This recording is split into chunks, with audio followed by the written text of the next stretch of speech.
फूला देवी जी। राधे राधे महाराज जी। महाराज जी, मेरा पुत्र लेफ्टिनेंट कमांडर रजनीकांत सेना मेडल एक मिशन में देश सेवा में शहीद हुआ। संपूर्ण राष्ट्र उस पर गर्व करता है और उनको सम्मान की दृष्टि से भी देखता है, किंतु मेरे मन में यही प्रश्न उठता है कि मेरे साथ ऐसा क्यों हुआ, मेरा पुत्र क्यों चला गया। मन बहुत विचलित करता है। ऐसा नहीं प्रश्न होना चाहिए।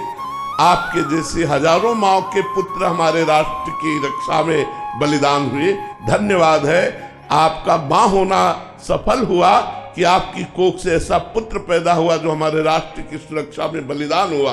दो ही धन्य है, या तो भगवान की भक्ति करके भगवत प्राप्ति करके लोक का कल्याण कर दे, और या तो राष्ट्र के लिए अपने प्राणों को समर्पित कर दे। बकाया तो सब जी रहे हैं, उनको धन्य नहीं कहा गया। धन्य दो को ही कहा गया, या तो भगवान का भक्त बनकर लोक मंगल किया और या राष्ट्र सुरक्षा में प्राण दिए। तो आपको प्रणाम है, आप वीर जननी हैं, आप शहीद जननी हैं, कोई साधारण माँ नहीं है।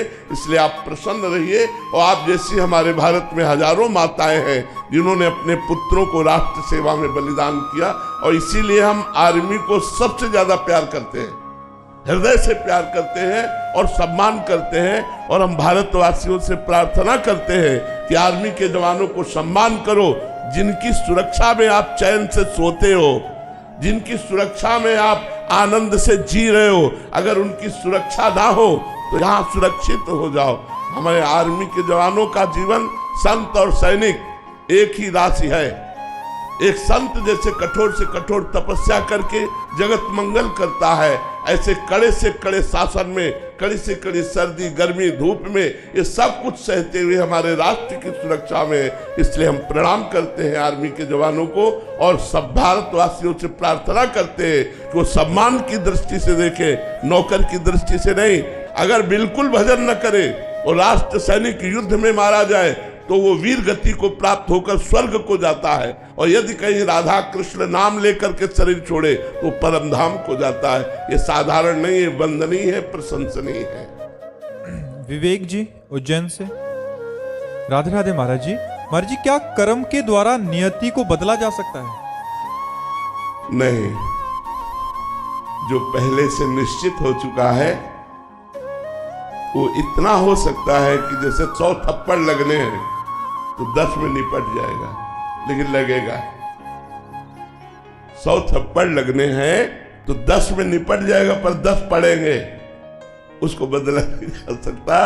अवश्य में भोक्तव्यम कृतम कर्म शुभाशुभम।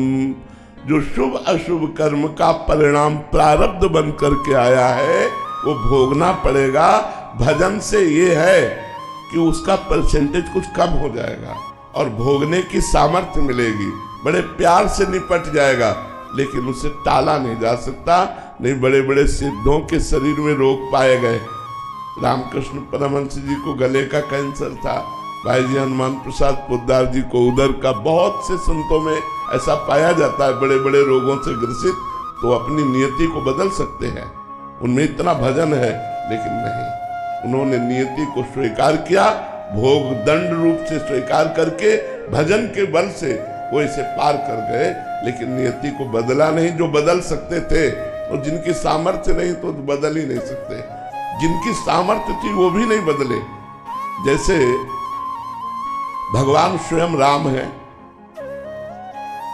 उनके पिता को दशरथ जी को शाप मिला,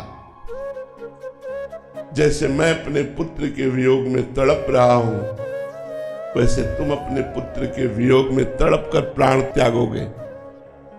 तो क्या भगवान राम ने नियति को टाला? नहीं टाला। वैसे ही हा राम कहते हुए दशरथ जी के प्राण गए। तो जो नियति पहले से निश्चित हो चुकी है उसे टाला नहीं जा सकता। हाँ, भजन के प्रभाव से सहा जा सकता है और कुछ कम हो सकता है। जैसे इसमें राधा कुंड में एक महात्मा रहते थे, वो राधा कुंड की सफाई करते थे। जैसे कोई थूक दिया, कोई दोना पत्तल फेंक दिया या कुछ, पूरी झाड़ू लगाते थे, भिक्षा मांग के पाते थे, रात दिन भजन करते थे।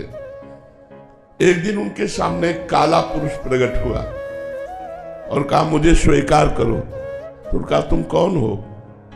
तो उनका तुम्हारा प्रारब्ध नियति। क्या 12 वर्ष का गलित कुष्ठ, भजनानंदी थे, सबके सामने नहीं होता, सबके सामने प्रारब्ध नहीं आता कि मुझे स्वीकार करो, वो तो अपने आप रौंद देता है। ये तो भजनानंदी महापुरुष थे, तेजस्वी महापुरुष।